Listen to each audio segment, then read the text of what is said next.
Our government continued to refuse to conduct a cost-benefit analysis of our membership of the European Union. They say the benefits are obvious. We say that the disadvantages and horrendous costs of the EU membership are perfectly obvious to all of us British people. Euro-fanatic British politicians want us to think of ourselves as Europeans belonging to the European Union. Our clear answer to them is that this is never going to happen. Our first speaker today is Mr. DELE OGUN. DELE is a member of the CIB National Executive and is a lawyer with his practice in the City of London. Please welcome Mr. DELE OGUN. You may not know it, but there are elections taking place in Nigeria today. I ought to be there running for some position, but I'm stuck here with you lot.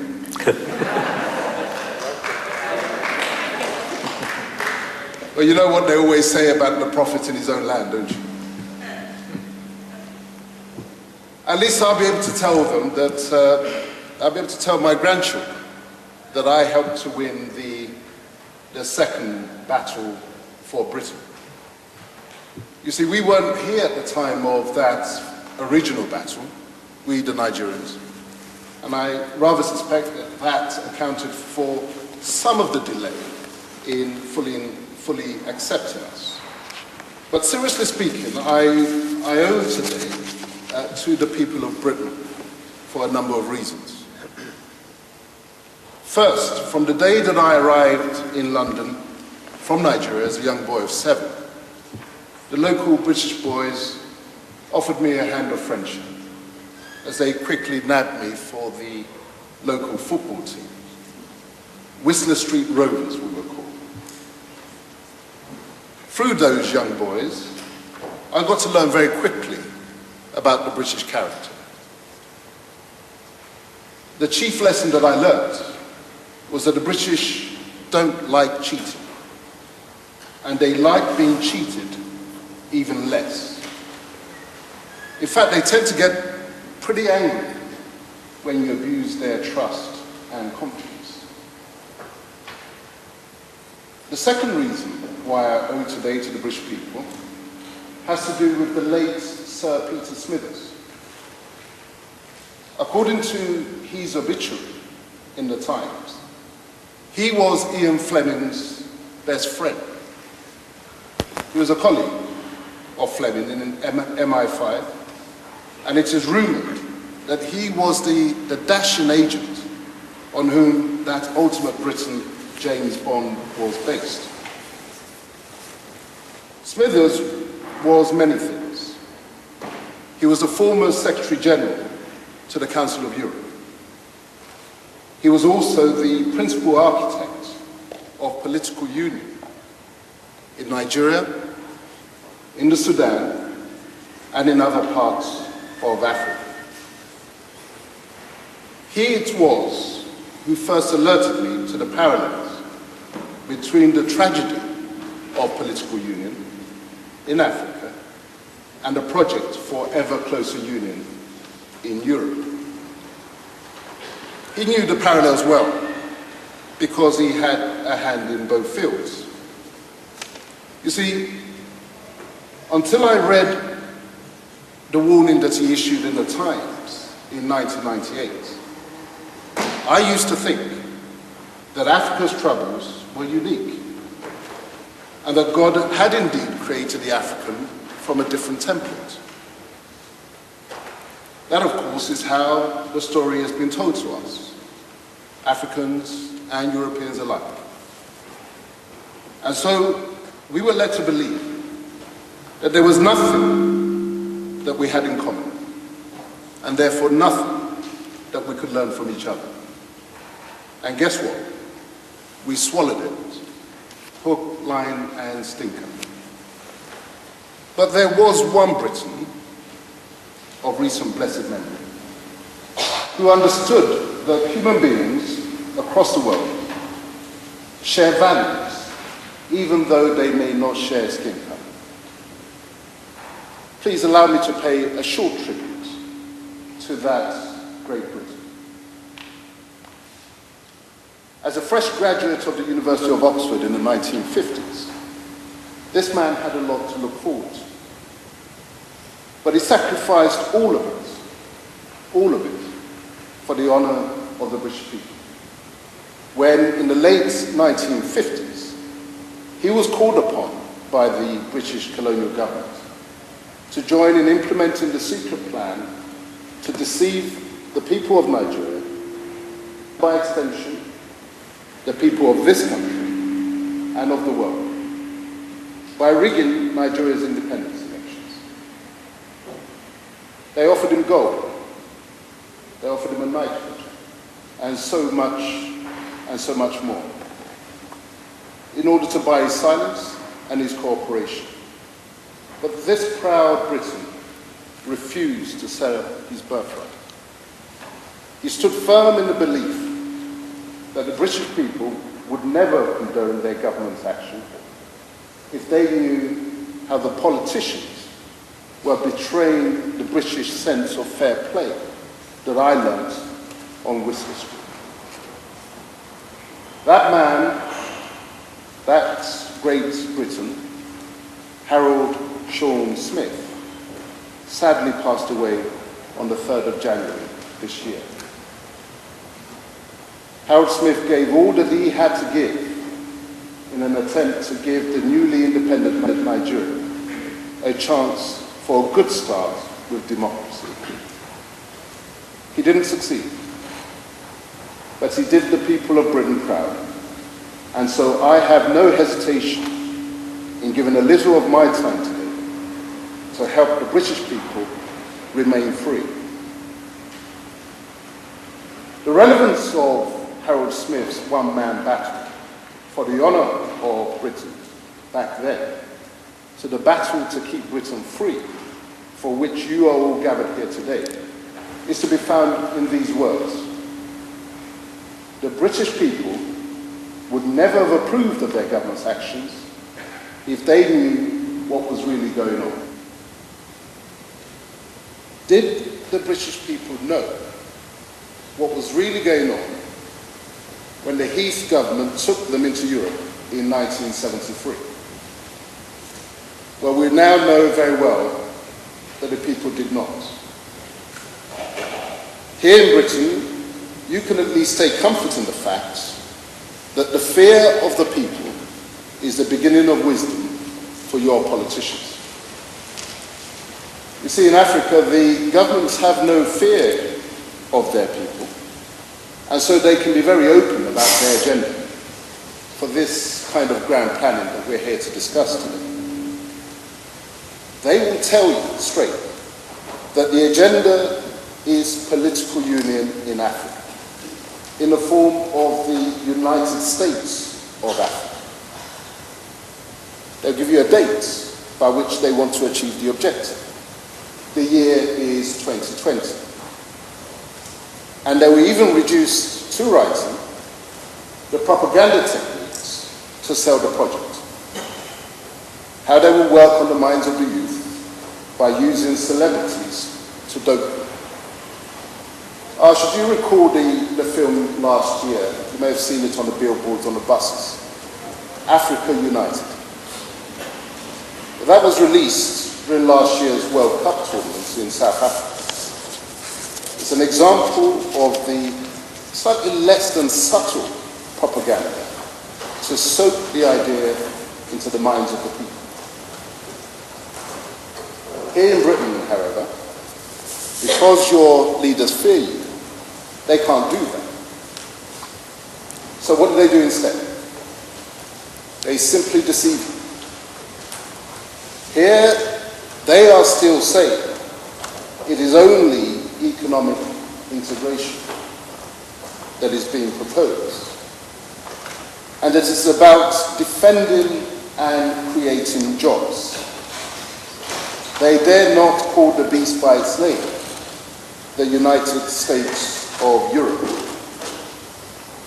Even though the lies of more jobs and more growth that they promised has been uncovered so starkly, by recent events.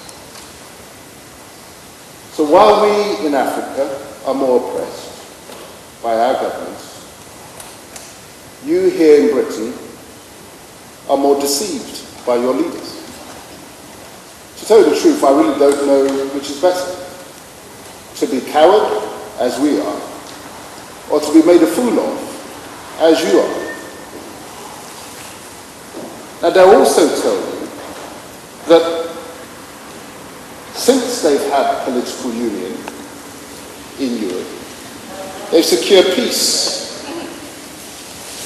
They conveniently overlook the fact that the real cause of that peace was the threat of mutually assured destruction in the Cold War and the bipolar world that resulted from that.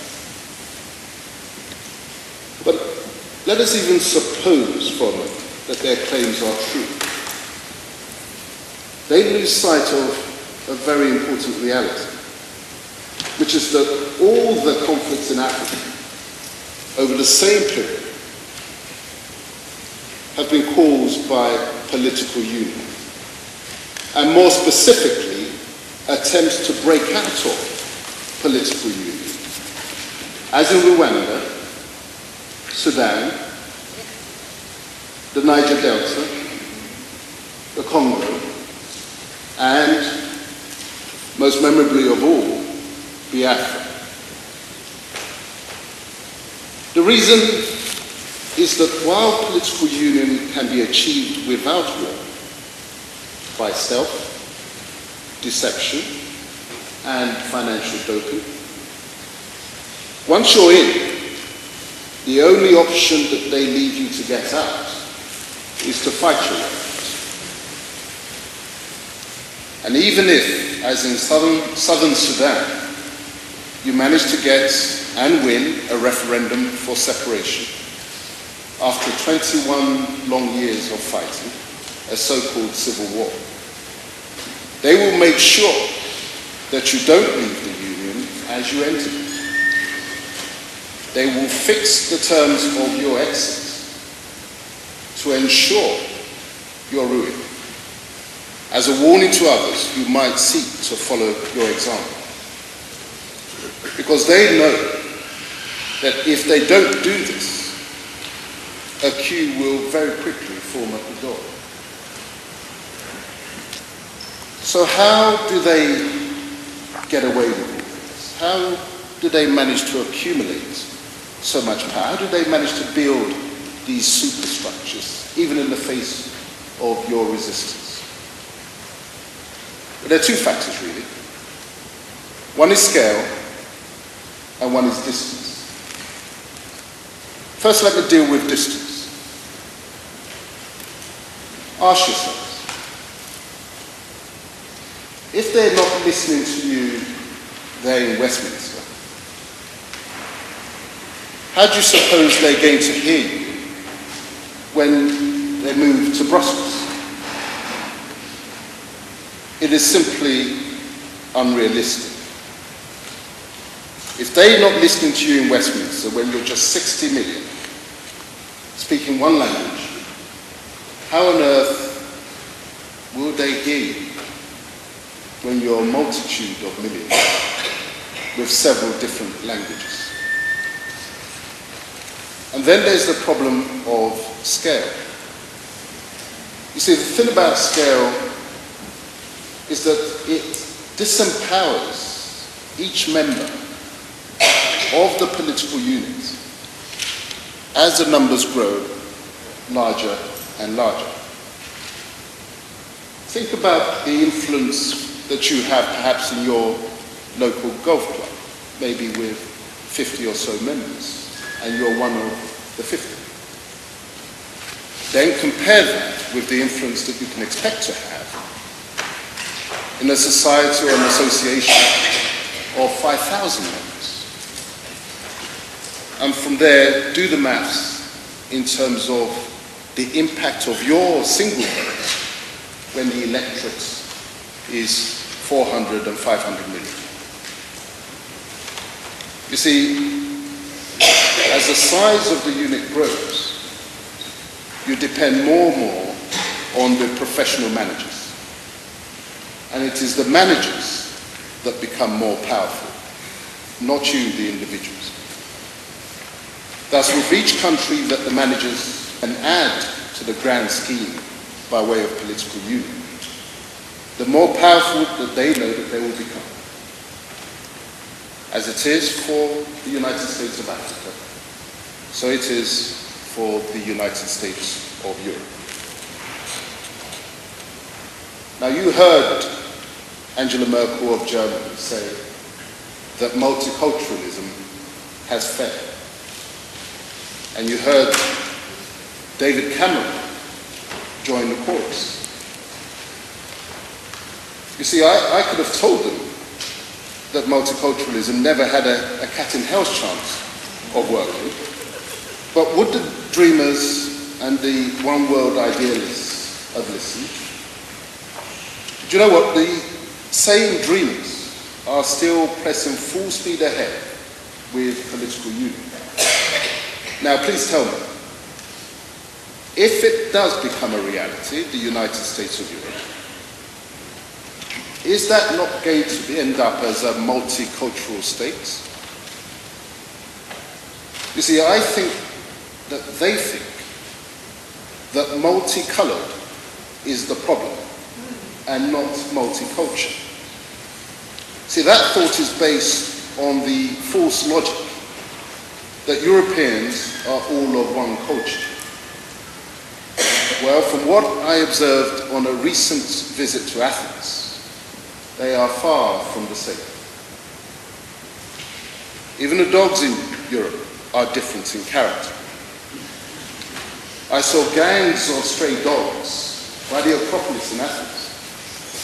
And at first I thought they were like the British stray dogs, very dangerous and threatening.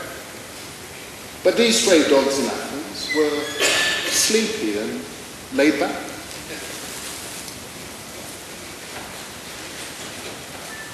So,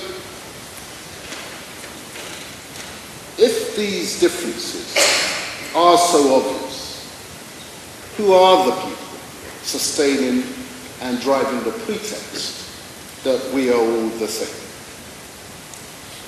It is those whose lingua franca and highest value is money. The bankers and the corporatists. The power vampires whose singular obsession is to drain the lifeblood of power out of their fellow men and women in order to make themselves ever more powerful. Now, in their grand planning, they know that the more of us of different tongues that they can herd into a single political cage, the more disconnected we will be from each other. And so the greater will be the scope for their money to control the political process.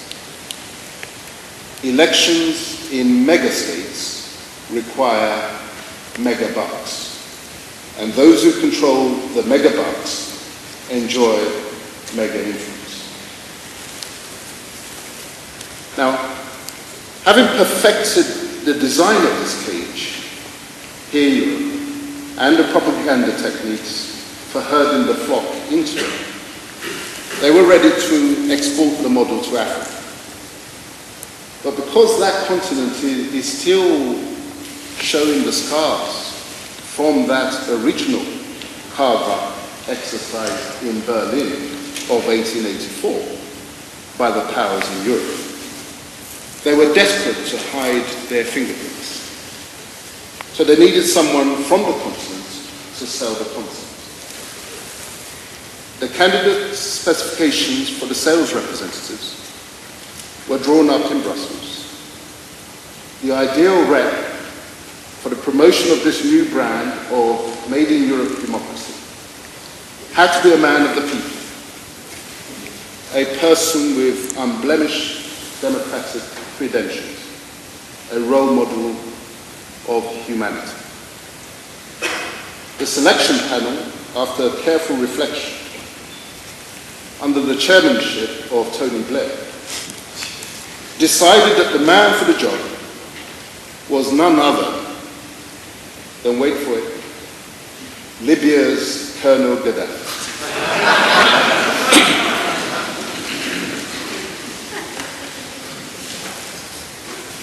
They were particularly impressed by the fact that since the mishap of the downing of the passenger airliner over Lockerbie, he had demonstrably become born again. He had, after all, they proclaimed, given up his weapons of mass destruction, which the British intelligence services said he had. Never mind the small matter that it was the same services that said Saddam had the same terrible weapons, which after deadly search were later found to have only existed in their imagination. And so the European Union sent its most persuasive emissary, the smooth-talking Mr. Tony Blair, to find the mad dog in his desert lair and to beg him to accept the crown of King of Kings of Africa by becoming the champion of the new European design for the continent in the form of the United States of Africa. They presented him with all the templates for the institutions of the European Union in order to fast-track the implementation of the grand design. All you need to do, they told him, is cross out the word European and substitute the word African whenever it appears in the documents. And so with the aid of his son, Saeed, he with his PhD in plagiarism from the LSE, and a bottle of Tipex, Gaddafi went to work. And in no time at all, the European Union became the African Union. The European Central Bank became the African Central Bank. The European Union Commission became the African Union Commission.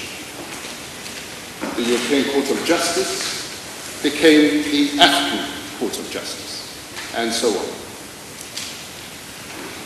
Having blown the Tipex dry, the young Gaddafi sat back to admire his handiwork before presenting the masterpiece to his father. All was ready. So Gaddafi pushed the boat out and, like his son, proceeded to take credit for the work done by others and set about recruiting some intellectual pom-pom wavers to make supporting noises. One such joker was one of my countrymen, Dr. Uzodi Thomas Osuchi, President, African Institute, Seattle.